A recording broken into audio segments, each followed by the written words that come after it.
Le commissariat des animaux de la ville se dressait fièrement au cœur du quartier central, un bâtiment imposant où régnait l'ordre et la discipline. Ses murs gris anthracite portaient les cicatrices de milliers d'opérations réussies, et son drapeau bleu flottait au vent comme un symbole de justice et de protection. À l'intérieur, l'odeur du café fort se mélangeait à celle du cuir ciré des uniformes. Les couloirs résonnaient du bruit des pas lourds, des radios qui grésillaient et des conversations urgentes.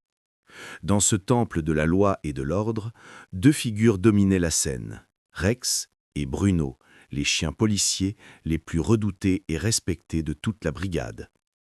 Rex était un berger allemand au pelage noir et feu, avec des muscles saillants qui roulaient sous sa fourrure à chaque mouvement. Ses yeux ambrés brillaient d'une intensité presque hypnotique. Sa mâchoire puissante pouvait briser une branche d'arbre d'un seul coup. Quand il aboyait, même les criminels les plus endurcis tremblaient. Son uniforme bleu marine, orné de médailles gagnées lors d'interventions dangereuses, témoignait de son courage légendaire. Bruno, quant à lui, était un rottweiler massif au pelage noir, comme l'ébène, avec des taches fauves parfaitement symétriques. Ses épaules larges et son torse bombé faisaient de lui une véritable montagne de muscles. Ses pattes épaisses laissaient des empreintes profondes dans le sol poussiéreux du commissariat. Ses crocs blancs étincelaient à chaque sourire moqueur. Ensemble, Rex et Bruno formaient un duo invincible, célébré dans tous les journaux locaux. Les deux compères passaient leur journée à patrouiller dans les rues, à arrêter les voleurs, à protéger les faibles et surtout à se vanter de leurs exploits. « Tu te souviens de ce braqueur la semaine dernière ?» lança Rex en étirant ses pattes musclées dans la salle de repos. « Il a essayé de fuir par le toit, mais je l'ai rattrapé en 3 bonds. » Bruno éclata de rire, dévoilant ses canines impressionnantes. « Ah oui, et moi j'ai poursuivi ce gang de rats sur 2 kilomètres sans même m'essouffler. Il pensait pouvoir m'échapper dans les égouts. Quelle blague !» Les autres agents du commissariat hochaient la tête avec admiration. Rex et Bruno étaient des légendes vivantes. Leur casier était rempli de trophées, médailles d'honneur, certificats de bravoure, photos avec le maire, articles de presse encadrés. Rien ne semblait pouvoir les arrêter. Mais un lundi matin de septembre, tout changea. Le commandant Grizzly, un ours brun aux poils grisonnants et à l'uniforme impeccablement repassé, convoqua tous les agents dans la grande salle de réunion. Ses yeux fatigués avaient vu des décennies de service, et ses cicatrices racontaient des histoires que même les livres ne pouvaient capturer. « Attention tout le monde !» tonna-t-il d'une voix grave qui faisait vibrer les vitres. « Nous avons une nouvelle recrue aujourd'hui. Je compte sur vous pour l'accueillir avec professionnalisme et respect. » Les portes s'ouvrirent lentement. Et là, dans le cadre de la porte, apparut une petite chatte noire. Le silence tomba comme une pierre dans un puits. Elle était minuscule, à peine 20 centimètres de hauteur. Son pelage noir de jet brillait sous les néons fluorescents du commissariat.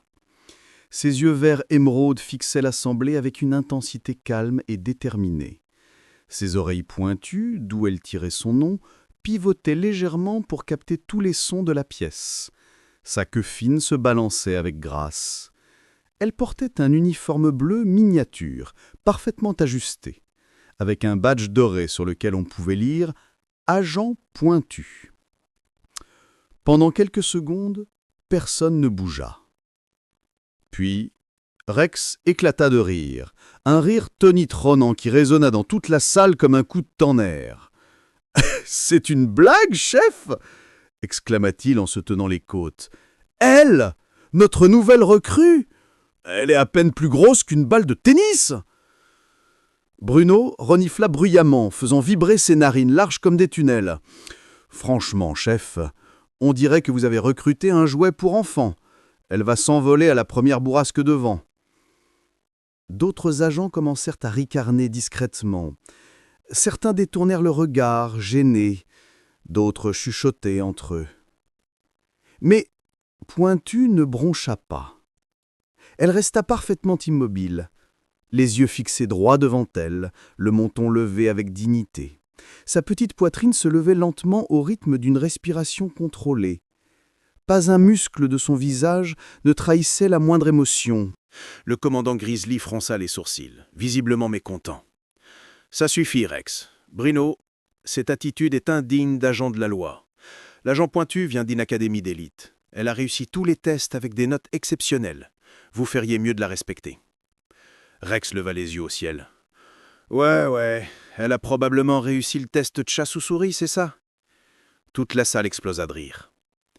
Pointu ferma les yeux un instant, inspira profondément, puis avança calmement vers le bureau qui lui avait été assigné. Ses petites pattes ne faisaient presque aucun bruit sur le sol carrelé. Elle s'assit avec élégance, croisa sa queue autour de ses pattes et attendit les instructions. Les jours suivants furent difficiles pour elle. Rex et Bruno ne rataient jamais une occasion de se moquer. « Hé, Pointu, tu veux qu'on te commande une échelle pour atteindre ton bureau ?» lançait Rex en passant devant elle. « Fais attention à ne pas te faire écraser par une feuille de papier », ajoutait Bruno en ricanant. Pendant les patrouilles, il la laissait toujours derrière, prétendant qu'elle ralentissait l'équipe. Pendant les exercices d'entraînement, il l'ignorait complètement, refusant de la considérer comme une vraie collègue. Mais Pointu ne répondait jamais. Elle se contentait de faire son travail avec précision et discipline. Elle étudiait les dossiers avec une attention minutieuse, mémorisait chaque détail des quartiers de la ville, observait les comportements suspects avec une acuité remarquable. Un mercredi après-midi, alors que le soleil d'automne baignait le commissariat d'une lumière dorée, l'alarme retentit soudainement. Dring, dring, dring, dring, dring. Les lumières rouges d'urgence se mirent à clignoter frénétiquement. Les radios explosèrent de voix paniquées. Alerte, alerte, cambriolage en cours à l'entrepôt municipal. Le voleur s'est introduit dans le bâtiment de stockage alimentaire. Il est en train de voler des provisions destinées aux familles dans le besoin. Toutes les unités disponibles répondaient immédiatement. Rex et Bruno bondirent de leurs chaises comme des ressorts. Leurs muscles se tendirent, leurs yeux s'illuminèrent de l'excitation de la chasse. « On y va !» hurlait Rex en enfilant son filet par balle. « Ce voleur ne sait pas à qui il a affaire !» rugit Bruno en attachant sa vertu utilitaire. Ils se précipitèrent vers la sortie, leurs pattes lourdes martelant le sol comme des tambours de guerre. Derrière eux, Pointu se leva silencieusement et les suivit à distance, invisible comme une ombre. L'entrepôt municipal se trouvait à l'autre bout de la ville, un grand bâtiment en béton gris entouré de hautes clôtures métalliques. Des boîtes de conserve, des sacs de riz, des paquets de pâtes et des bouteilles d'eau étaient empilés jusqu'au plafond. C'était un lieu vital pour la communauté et le voler était un crime particulièrement odieux. Rex et Bruno arrivèrent en trombe, faisant voler la poussière derrière eux. Ils se postèrent devant l'entrée principale, muscles bandés, prêts à bondir. « Sors de là immédiatement, voleur !» aboya Rex d'une voix qui fit trembler les vitres. « Tu es cerné. Rends-toi maintenant ou tu vas le regretter. » Silence. Puis un petit rire aigu résonna depuis l'intérieur de l'entrepôt. « Vous croyez m'attraper avec vos grosses pattes maladroites ? Essayez un peu. » Une silhouette fine et rapide traversa l'entrepôt comme une flèche. C'était une belette au pelage brun clair, vêtue de noir, avec un sac rempli de provisions sur le dos. Ses yeux rusés brillaient de malice. Rex et Bruno se lancèrent à sa poursuite, faisant trembler le sol sous leur poids. Leurs griffes crissaient sur le béton, leur respiration puissante résonnait comme des soufflets de forge. Mais la belette était rapide, incroyablement rapide. Elle zigzaga entre les étagères, sauta par-dessus des caisses, glissa sous des palettes. Rex et Bruno la suivaient de près, mais leur corps massif les ralentissait. Ils renversaient des boîtes, bousculaient des étagères, créant un chaos indescriptible. Soudain, la belette disparut. Où est-elle passée ? Haleta Bruno, les yeux écarquillés, cherchant désespérément dans toutes les directions. Rex renifla le sol, tournant en rond, frustré. Elle s'est évaporée ? Comment est-ce possible ? Puis, ils la virent, tout au fond de l'entrepôt, coincée dans une fente étroite entre deux murs de béton.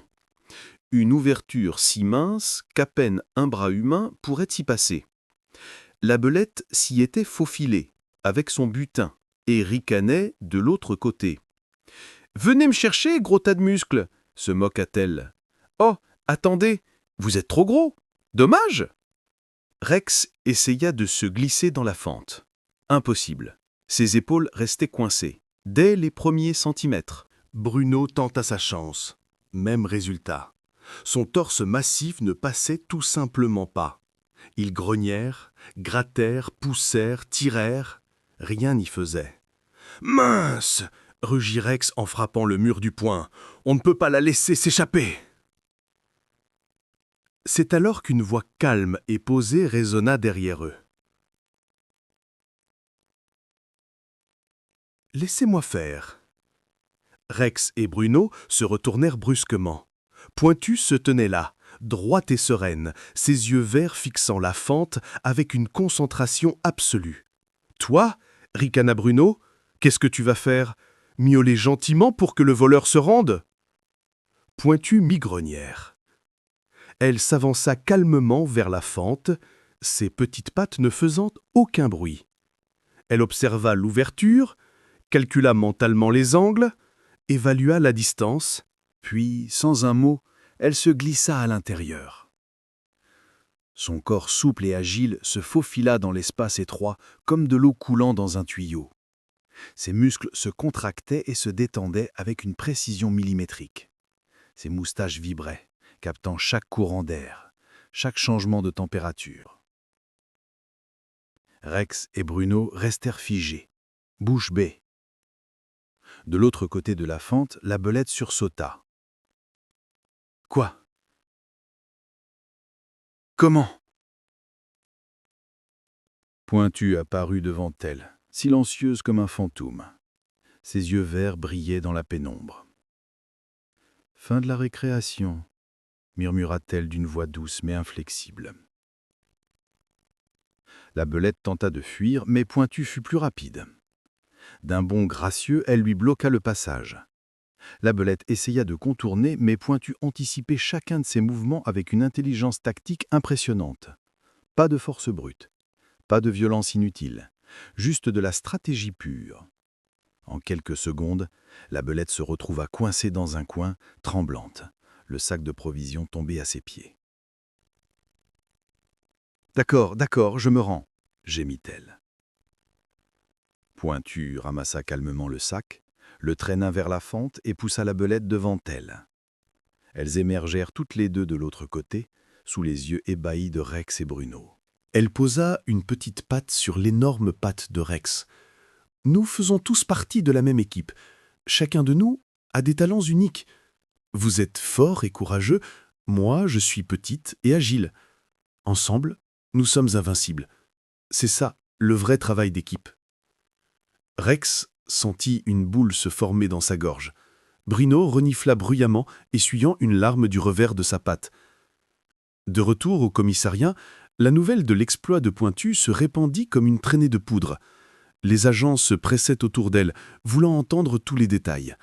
Le commandant Grizzly souriait fièrement, ses vieux yeux pétillants de satisfaction. « Bien joué, agent Pointu », dit-il en lui remettant une médaille d'honneur devant toute l'assemblée. « Vous avez montré à tous ici ce que signifie être un véritable héros. » Les applaudissements explosèrent.